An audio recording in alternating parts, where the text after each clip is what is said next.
Fala galera, chegando com as primeiras informações do Cruzeiro. Vamos lá pessoal, antes aquele pedido sempre importante para você deixar o like, hein? É só clicar aí no joinha, você vai curtir o vídeo. Você que ainda não é inscrito aqui na Samuca TV, faça a inscrição. Na sequência, ative o sininho para não perder nenhum conteúdo. Vamos juntos com as primeiras do dia. Fala galera, chegando com as informações importantes do Cruzeiro para o duelo diante da equipe do Palmeiras. Preparação encerrada, Leonardo Jardim leva dúvidas para São Paulo. Cruzeiro terá um novo diretor na categoria de base. Tudo isso você confere a partir de agora na Samuca TV. Neste sabadão, começando com uma novidade que vai ter na base do Cruzeiro, que é a presença do Fred Cascardo. Ele vai assumir uma função para trabalhar ao lado do Adilson Batista na Toca da Raposa 1 como um gestor da categoria de base do Cruzeiro. Ele trabalhou no América entre 2019 e 2025 e vai gerenciar aí o departamento, como eu disse, ao lado do Adilson Batista. O Fred Cascardo ele não está no Brasil, mas ele já alinhou com a direção do Cruzeiro o início dos trabalhos para a primeira semana de novembro. E o Cruzeiro confirmou que está apalavrado com o dirigente e que é para ter um profissional com característica mais administrativa, né, para lidar com o trabalho na base. Será o terceiro trabalho do Fred Cascardo em uma equipe da capital. Ele já trabalhou também no Atlético Mineiro entre 2008 e 2013. E no América, o Fred Cascardo ficou na base, né, de 2019 até 2022. O profissional, então, a partir de novembro, fazendo parte aí da categoria de base do Cruzeiro. A informação foi antecipada pelo jornalista, o colega Thiago Fernandes, e a gente avançou em mais alguns detalhes, inclusive lá no Central da Toca. O Cruzeiro fechou a preparação para o duelo diante da equipe do Palmeiras. O jogo na noite deste domingo, 8h30, Allianz Parque. Estaremos lá para contar toda essa história. A expectativa aí de um grande jogo, né? Até porque o Palmeiras, por mais que venha de derrotas, mas é um time a ser batido, principalmente em casa. E aí, vamos aguardar também o técnico Abel Ferreira. Ele só vai confirmar o time no vestiário. O Alan acabou sendo liberado através de um efeito suspensivo no STJD, mas há uma possibilidade de se preservar um ou outro titular. A informação é que tirar o time inteiro, colocar todo mundo reserva, isso não deve acontecer, mas é um dilema aí que vive o Abel Ferreira. Neste Palmeiras, de qualquer forma, o Cruzeiro vai para São Paulo para tentar voltar com um grande resultado. E vai com dúvidas. O Leonardo Jardim. O William deve retornar à lateral direita. É uma tendência. O Caio Jorge retorna como centroavante. Kaique retorna na lateral esquerda. Agora, de novo, são 3 para 2 vagas. Christian, Kenny Arroyo e Wanderson. Vamos aguardar aí o que vai fazer o Leonardo Jardim para esse time que encara a equipe do Palmeiras. Ele, no último jogo, deixou o Wanderson no banco, escalou o Kenny Arroyo como titular, deu até o passe, né? A assistência para o gol do Christian, inclusive. E o Christian marcou naquela vitória sobre o Fortaleza. E aí vamos aguardar então o Cruzeiro, que vai ficar na região de Guarulhos e concentrado para este compromisso importante diante do Palmeiras. E o jogo então às 8h30 da noite, devendo ter aí o Cruzeiro Luiz Sinisterra, que treinou os últimos dias de forma integral com o grupo e podendo voltar a ficar à disposição para o decorrer da partida. É o Cruzeiro querendo, claro, vencer mais uma fora de casa e, por que não, estar mais colado ali no bolo da liderança da Série A do Campeonato Brasileiro. Hoje teve o Pedro Júnior no Cruzeiro Cast, uma boa entrevista, né, do Pedro Júnior, falando sobre planejamento, né, reforçando aquilo do Cruzeiro voltar à Copa Libertadores da América dentro da fase de grupos, que é o objetivo traçado para essa temporada, planejamento para o ano que vem, que já está acontecendo, falou sobre futebol feminino, sobre continuar em evolução na categoria, melhorias na Toca da Raposa 1, depois que terminar tudo da Toca da Raposa 2, enfim, é o planejamento da nova gestão do Cruzeiro, e aí todo aquele processo que ele já explicou em diversas entrevistas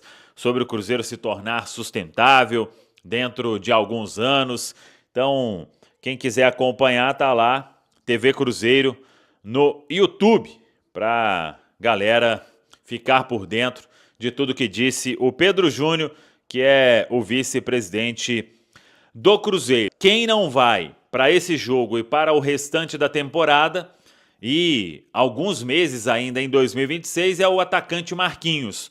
Marquinhos teve um lance hoje, um choque no joelho, no treinamento desta sexta-feira, na Toca da Raposa 2, e mais cedo até a gente tinha falado dentro do Central da Toca que a expectativa era de uma lesão grave e isso se confirmou com o exame de imagem.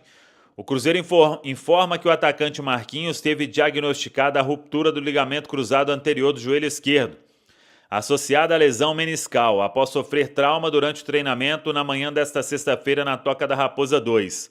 O caso tem indicação cirúrgica, que será realizada nos próximos dias pelo médico do Cruzeiro, Dr. Sérgio Campolina, no Hospital Horizonte.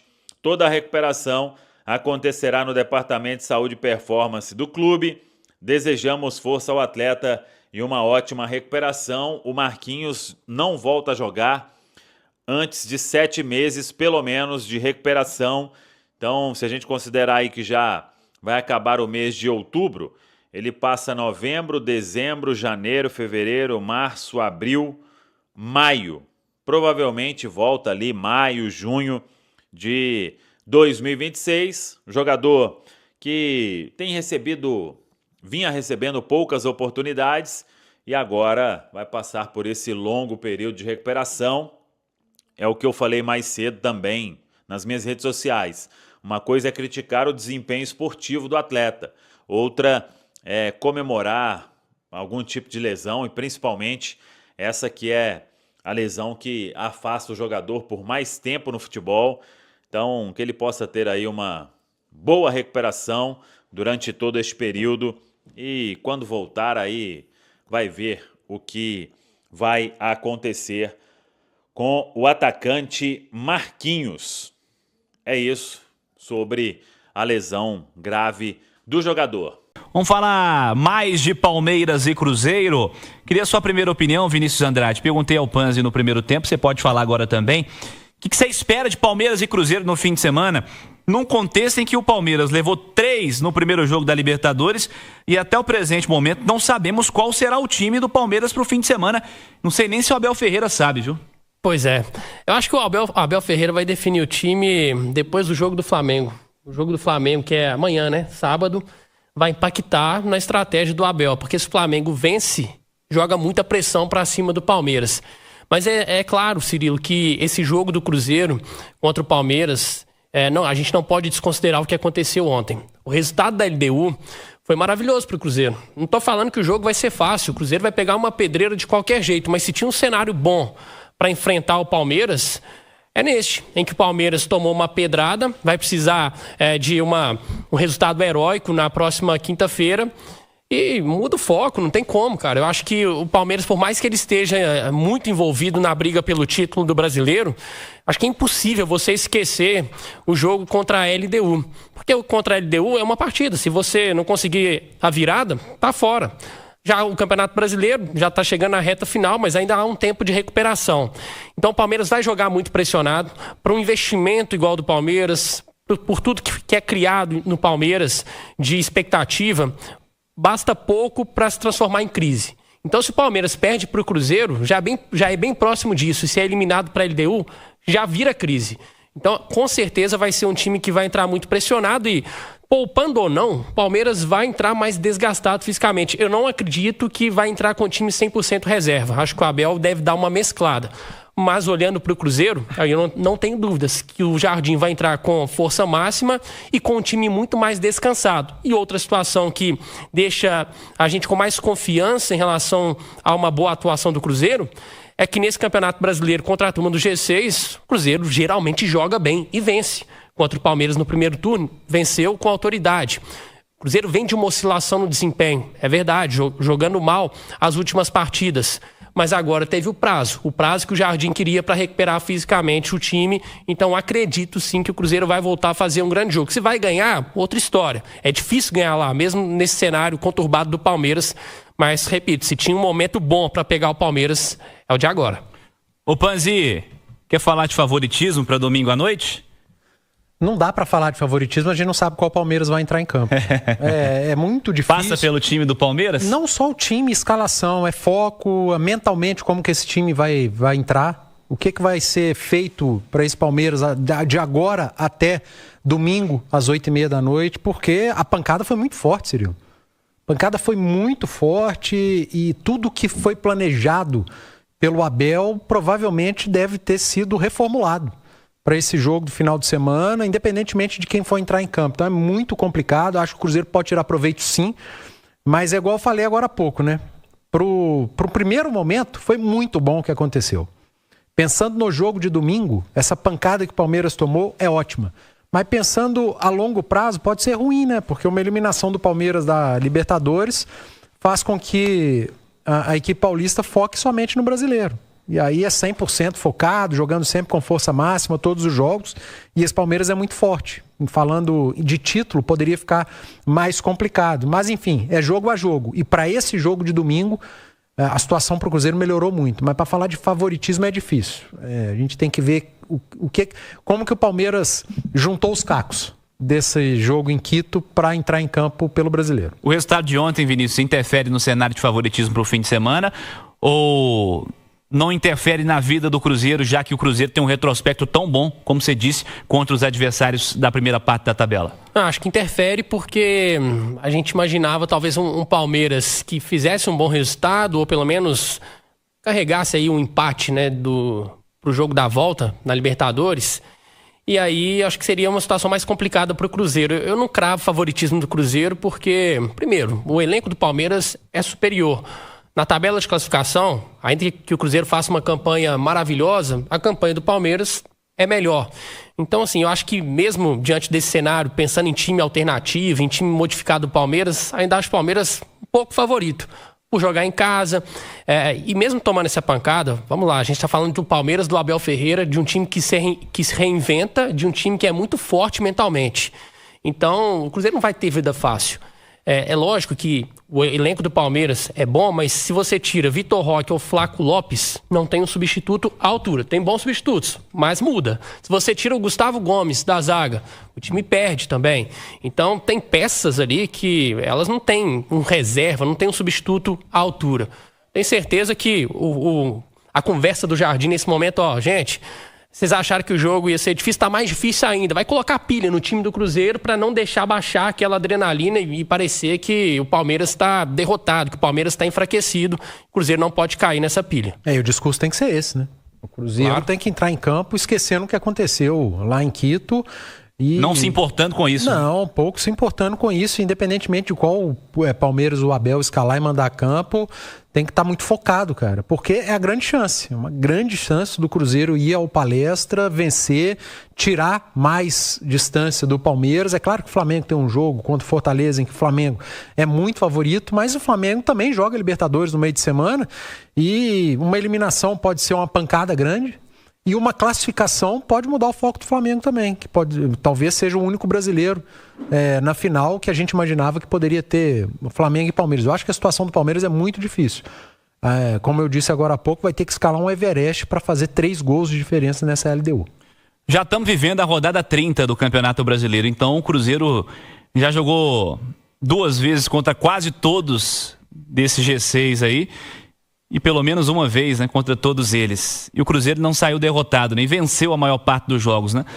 Então, independentemente do cenário do outro lado, não dá pra pra diminuir a porcentagem de favoritismo do Cruzeiro nessa história aí, né? Já mostrou. Que é favorito? Não diria que é favorito, mas assim, eu não colocaria o Palmeiras com 70-30, com 60-40. Favorito, o Palmeiras não é. Não é, cara. Assim, o Cruzeiro enfrentou essa turma toda e não perdeu. E do outro lado tá um Palmeiras animicamente derrubado, porque o que o Palmeiras apresentou nessa quinta-feira contra a LDU é completamente fora da realidade do clube em jogos com esse perfil, né, com esse caráter ao longo dos últimos vários anos. E assim, com uma responsabilidade muito grande nas costas dele, porque ele não pode, de maneira alguma, deixar de lado o jogo contra o Cruzeiro no fim de semana. Ele tem uma responsabilidade no jogo. Se o Flamengo amanhã pontuar contra o Fortaleza, ele passa o Palmeiras. Pontuar, se empatar. Então é um Palmeiras que vai entrar muito pressionado amanhã. E você sabe como é que funciona a torcida do Palmeiras, né? E não tem como não pensar na quinta-feira. Então, assim, acho que é uma grande chance do Cruzeiro vencer de novo. Só que assim, o Palmeiras, hoje ele tá mais próximo de ser eliminado da Libertadores do que de classificar. Eu não duvido do Palmeiras buscar essa reação. Acho que ninguém aqui duvida. Mas o favoritismo nesse momento tá para a LDU.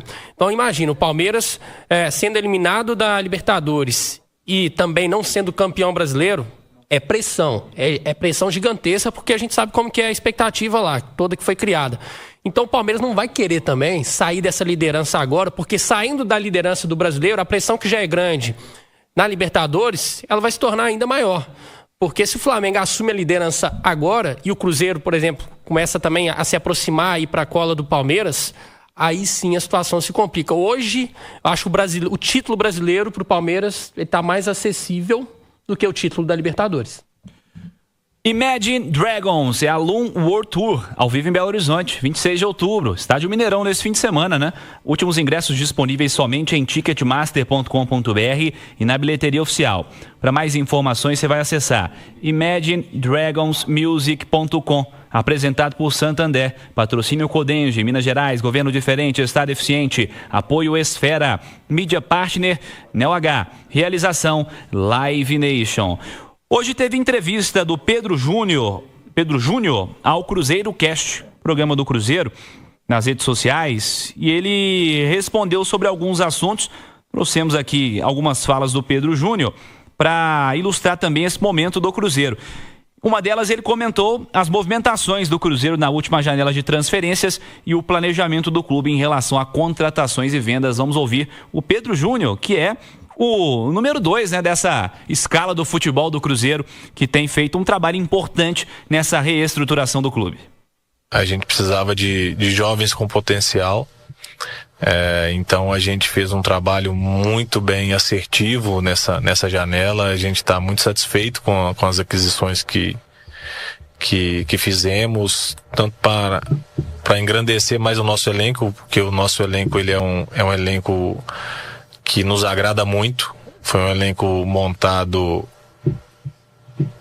pela gente e com respaldo e com a grandeza de nomes que a gente tem aqui hoje no clube. Então a gente precisava de algumas peças para dar um fôlego, para dar mais rodagem, para mudar um pouquinho o perfil de contratação. E isso foi muito bem feito.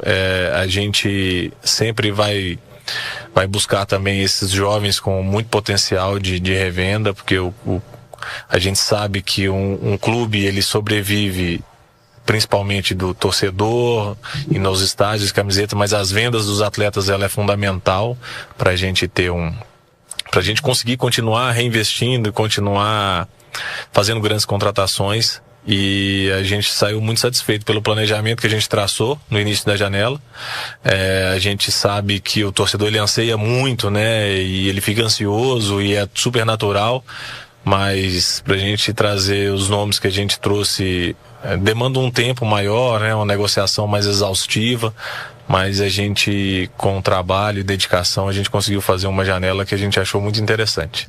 O Cruzeiro fez uma janela agora, Edu, com algumas contratações, e falamos ontem sobre o aproveitamento destes reforços, mas vamos avançar um pouquinho nessa discussão de contratações, de planejamento. Como é que você encara esse elenco do Cruzeiro, que deu uma resposta muito importante, até de certa maneira é uma dose de desconfiança após o começo da temporada. Já pensando no planejamento para 2026, é um Cruzeiro que vai precisar de pouco, Edu, para manter esse nível para a próxima temporada, nessas palavras aí do Pedro Júnior? O Cruzeiro pro ano que vem ele vai precisar de pouco se não sair muita gente. Porque se perder atletas importantes, você vai precisar de mais, né? Por exemplo, a gente está falando de um time que está muito bem na temporada e que, obviamente, chama a atenção do mercado. Nós estamos falando de um baita lateral esquerdo jovem, de um baita lateral esquerdo jovem reserva, mas esse não pode sair. Mas já pode haver uma negociação, isso mexe com a cabeça de qualquer atleta. A gente está falando de um dos melhores meias armadores do campeonato, que é o Matheus Pereira, e que tem um contrato a ser renovado. A gente está falando do artilheiro do campeonato, Caio Jorge, que é jovem ainda, que já teve passagem pela Europa, e que isso não quer dizer muita coisa, porque nós temos N exemplos de jogadores que foram lá, voltaram e voltaram de novo, porque fizeram sucesso aqui, e o Caio tem essa condição. Então, muita coisa pode mudar, Cirilo. Precisamos aguardar, né? Fora que outros jogadores vivem uma grande fase e que mais uma temporada pode pesar um pouco. E aí você precisa ir ao mercado para contratar atletas para compor o elenco ou recompor determinada posição. Então não dá para a gente cravar se o Cruzeiro precisa de muito ou de pouco sem saber quem fica para a próxima temporada. Trabalho grande pode ser manter boa parte da turma que se destacou esse ano e deu uma resposta muito importante, né, Vinícius? Eu acho que o maior desafio do Cruzeiro vai realmente ter que segurar essa turma. Nem sei se também, às vezes, vale a pena vender, dependendo da proposta, né? Se vier uma proposta, e o futebol é isso, né? Faz parte. O futebol gira em torno disso. Você tem o retorno técnico e depois o retorno financeiro. O que é mais barato? Achar um novo Matheus Pereira no mercado para contratar ou renovar o contrato do Matheus Pereira? Mas achar o Matheus Pereira hoje... Pensa aí. Imagina quanto custa. Então renovar... Principalmente de um cara que já está aqui, consolidado, que já conhece. O Flamengo contratou um Carrascal agora. E quanto custa um Carrascal no mercado? E é torcedor do clube. E quem tem Carrascal tá querendo vender também, né? Não tem, cara. Não, contratou o Carrascal para ser reserva. E tá jogando pra cacete. Mas o Matheus Pereira é um cara que eu acho que vale todo o esforço do mundo para renovar o contrato dele. Sim. Matheus Pereira também já está numa idade, né, que eu acho que dificilmente ele vai sair por uma fortuna. Agora, o Caio Jorge, o Cauã Prates, o Kaique, esses são jovens que provavelmente, não necessariamente nessa janela, mas daqui a pouco vão pintar propostas. E aí cabe ao Cruzeiro avaliar se vale a pena ou não. Mas de qualquer forma, Cirilo, mantendo a base, o Cruzeiro não vai precisar ir ao mercado para fazer reformulação de elenco. A reformulação foi feita para este ano. O Pedrinho, ele investiu pesado, ele montou um grupo forte na janela do meio do ano. O Cruzeiro não precisou sair desesperado também. E eu via muito esse movimento de rede social da torcida do Cruzeiro preocupada porque tem que contratar muito. Não, tem que contratar bem, de forma assertiva para ir ao encontro das carências do elenco. E aí o Jardim... Ele avaliou quais eram as carências, o Cruzeiro buscou o Sinisterra, buscou o Arroio, teve uma oportunidade de buscar o lateral direito, o Cauã Moraes, o Cruzeiro foi lá e buscou, mesmo tendo 2 laterais consolidados, mas buscou um cara jovem. Então é um momento agora vai chegar no final do ano, você vai fazer uma avaliação e aí vai buscar uma contratação ou outra, mas reformulação, isso já foi feito esse ano.